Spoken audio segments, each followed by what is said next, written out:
नमस्कार दर्शकों, मैं आर्यस अग्निहोत्री आप सबका स्वागत करता हूं। दर्शकों, आज हम बात करेंगे 9 फरवरी से लेकर 15 फरवरी तक का साप्ताहिक राशिफल को लेकर, जो कि वृषभ राशि वालों के लिए रहने वाला है।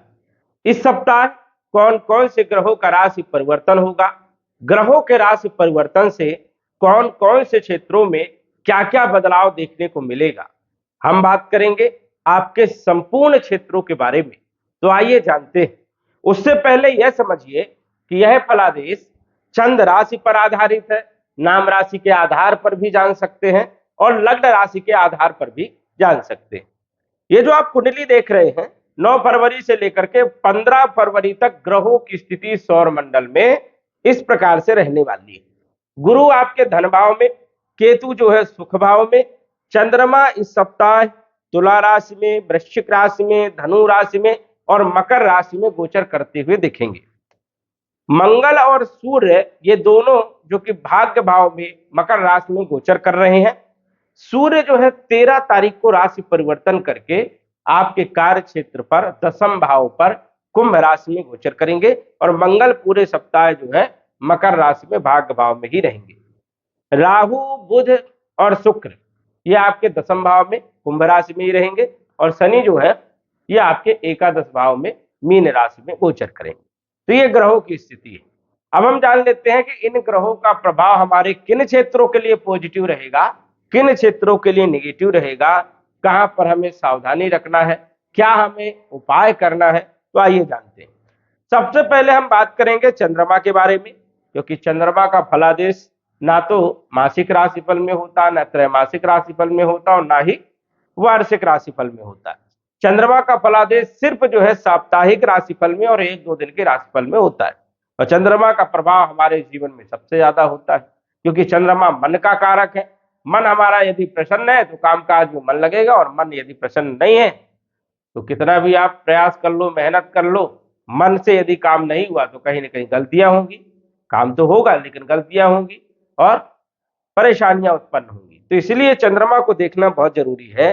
चंद्रमा इस सप्ताह आपके लिए कैसा रहेगा, कामकाज के लिए ठीक है या परेशानियां उत्पन्न करेगा या क्लेश पैदा करेगा, लड़ाई झगड़े, मनमुटाव, नुकसान क्या करेगा। तो देखा जाए तो चंद्रमा जो है 9 तारीख को, 9 फरवरी को आपके छठे भाव में तुला राशि में गोचर करेंगे और छठे भाव के चंद्रमा अच्छे नहीं माने जाते हैं।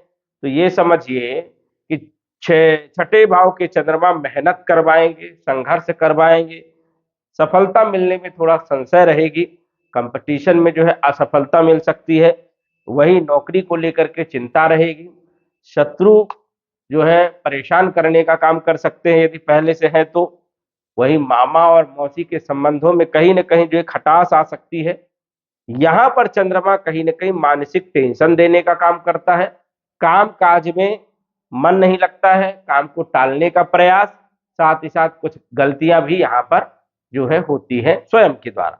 तो 9 तारीख का जो दिन है ये अपने लिए बढ़िया नहीं है।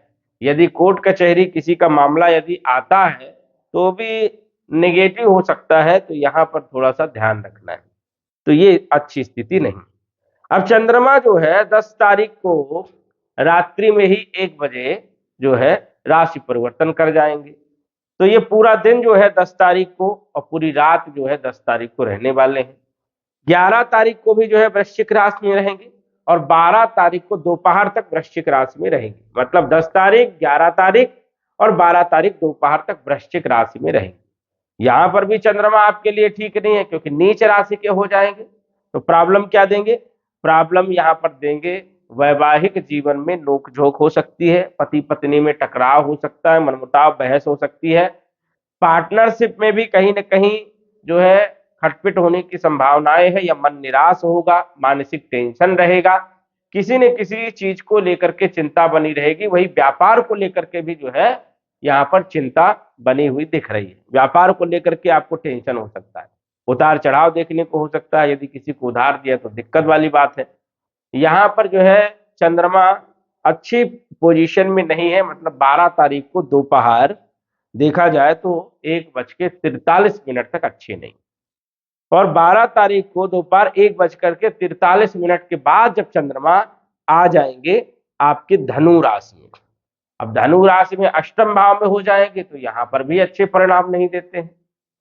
तो यहां पर क्या नुकसान देंगे, सडल कोई न कोई प्रॉब्लम, मानसिक टेंशन, सर्दी जुकाम कफ वाली प्रॉब्लम होना, मेहनत ज्यादा करना लेकिन सफलता उतनी ना मिल पाना, समय का बर्बाद होना, फिजूल का टेंशन होना, किसी के साथ बहस हो जाना, और आपका बॉस या ऑफिस में जो है कहीं ना कहीं जो है आपके ऊपर कोई कमी निकालना, ऐसी स्थिति जो है देखने को मिल सकती है। कामकाज में कोई खास जो है मन नहीं लगेगा और कुछ गलतियां भी हो सकती है। तो ये स्थिति आपकी दोपहर 12 तारीख के बाद से बनेगी। तो 12 तारीख को, 13 तारीख को और 14 तारीख तक ये स्थिति रहने वाली है। ये समय 14 तारीख तक आपके लिए बढ़िया नहीं। 15 तारीख को यदि हम बात करें तो सुबह से, मतलब 15 तारीख को रात्रि से ही जो है राशि परिवर्तन करेंगे, ये लगभग 12 बजे के बाद, तो फिर जो है 15 तारीख को पूरा दिन आपका समय बढ़िया है।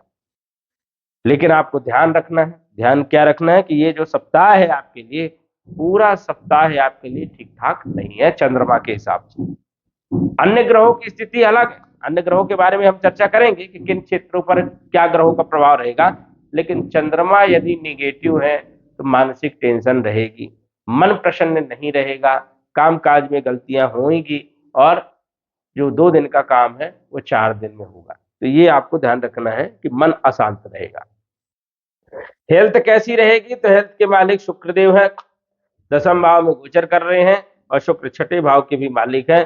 तो हेल्थ के लिए तो ठीक ठाक है, कोई विशेष यहाँ पर दिक्कत नहीं है, कॉन्फिडेंस भी यहाँ पर ठीक रहने वाला है। वही रोग ऋण और शत्रुओं को समन करने का काम भी करेंगे। धन के जो मालिक है वो बुधदेव है, और 5वें भाव के भी मालिक भी बुध है, और ये गोचर कर रहे हैं 10वें भाव में मित्र के साथ। धन के लिए स्थिति यहाँ पर ठीक ठाक है, कोई दिक्कत नहीं है, कुटुंब परिवार की स्थिति ठीक है, विद्यार्थियों के लिए शिक्षा के लिए भी समय बढ़िया है, फाइनेंशियल स्थिति, संतान पक्ष और लव लाइफ के लिए भी समय बढ़िया है, कोई दिक्कत नहीं।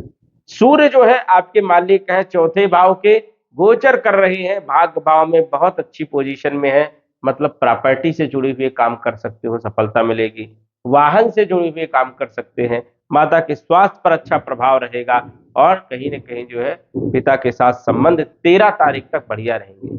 अब यही सूर्य 13 तारीख को राशि परिवर्तन करेंगे, राहु के साथ आ जाएंगे, तो अच्छी स्थिति तो नहीं है क्योंकि ग्रहण लग जाएगा, लेकिन ये अपनी राशि को देखेंगे तो यहाँ पर कोई ज्यादा दिक्कत नहीं है, भूमि भवन प्रॉपर्टी मकान वाहन से, लेकिन समझदारी से जो लेकर के आपको काम करना है, नहीं तो कई बार फंस भी जाता है। तो यहाँ पर ध्यान रखना कि पैसे ना फंसे, उसके लिए विचार करके ही जो है काम करें। इसके बाद यदि हम चर्चा करें मंगल, जो कि आपके 7वें भाव के मालिक और 12वें भाव के मालिक और भाग्य भाव में उच्च राशि में गोचर कर रहे हैं, ये एक अच्छी स्थिति रहने वाली है, जैसे कि व्यापार के लिए सपोर्ट करेंगे, क्योंकि चंद्रमा तो खराब रहेंगे, डिसीजन गलत हो सकते हैं, लेकिन मंगल आपको राहत देने का काम यहाँ पर करने वाले हैं। विदेश से जुड़े हुए आपके काम बनने वाले हैं, यहाँ पर कोई संशय वाली बात नहीं है, विदेश जा सकते हो, चाहे पढ़ाई लिखाई के लिए, चाहे नौकरी के लिए, चाहे व्यापार के लिए। तो ये स्थिति आपके लिए बढ़िया रहने वाली है पूरे सप्ताह।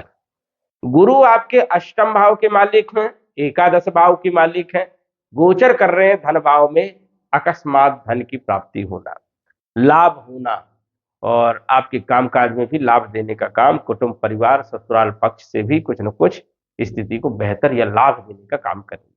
गुरु की पोजीशन आपके लिए बहुत शानदार है, इसमें कोई दो राय नहीं है, और कहीं ना कहीं जो है ये आपको सपोर्ट करेंगे अच्छे कार्यों के लिए, कंपटीशन के लिए भी, नौकरी के लिए भी, ये आपको पीछे से जो है सपोर्ट करने का काम करेंगे। शनि आपके 9वें भाव 10वें भाव के मालिक एकादश भाव में गोचर कर रहे हैं, अच्छी पोजीशन में, और अपने नक्षत्र में भी गोचर कर रहे हैं, भाग्य का साथ तो मिलेगा, इसमें कोई दो राय नहीं है।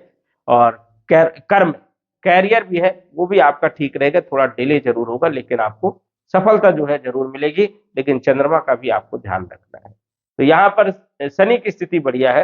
राहु की बात करें तो राहु जो है इस सप्ताह जो है आपको अच्छे परिणाम जो है दे सकता है, राजनीति से जुड़े हुए 2 नंबर से जुड़े हुए काम में आपको सफलता मिल सकती है, और 10वें भाव के राहु कहीं ना कहीं जो है अच्छा करते हैं। केतु जो है 4थे भाव में विराजमान है, यहाँ पर ये थोड़ा एंजाइटी देने का काम करते हैं, विशेष यहाँ पर कोई विशेष दिक्कत तो नहीं है, क्योंकि सूर्य जो है 13 तारीख को आकर के अपनी राशि को देखेंगे, लेकिन फिर भी फिजूल का टेंशन यहाँ पर केतु बनाते हैं। कुल मिलाकर के यदि हम बात करें तो वृषभ राशि वालों के लिए सभी ग्रहों की स्थिति तो बहुत शानदार है, सिर्फ चंद्रमा को छोड़कर, क्योंकि चंद्रमा इस सप्ताह जो है तुला राशि, वृश्चिक राशि और धनु राशि में अच्छे परिणाम जो है आपको जो है नहीं दे पाएंगे। तो जो गोचर है तुला वृश्चिक धनु पर, ये आपके लिए शुभ नहीं है। कहीं ना कहीं आपको बचाव करना है। बड़ी डील यदि आप कर रहे हो तो ये तारीखों में बिल्कुल ना करें। 15 तारीख को आप कर सकते हैं, क्योंकि 15 तारीख का जो दिन है वो आपके लिए बेहद शुभ है। और कोई भी डील करना है, कोई बड़ा काम करना है तो 15 तारीख के बाद आप करिए, तो उसमें आपको सफलता जरूर मिलेगी। यह एक साधारण फलादेश है, सार्वजनिक फलादेश है। सटीक जानकारी के लिए आप कुंडली का विश्लेषण करवा सकते हैं। तो दर्शकों, आज बस इतना ही। धन्यवाद। यदि आप अपनी कुंडली का विश्लेषण घर बैठे करवाना चाहते हैं तो दिए गए व्हाट्सएप नंबर से संपर्क करें। साधारण फीस जमा करके आप अपनी कुंडली का विश्लेषण फोन के माध्यम से घर बैठे ही करवा सकते हैं और जान सकते हैं अपने भूत, भविष्य और वर्तमान के बारे में। धन्यवाद। WhatsApp number 9479893911।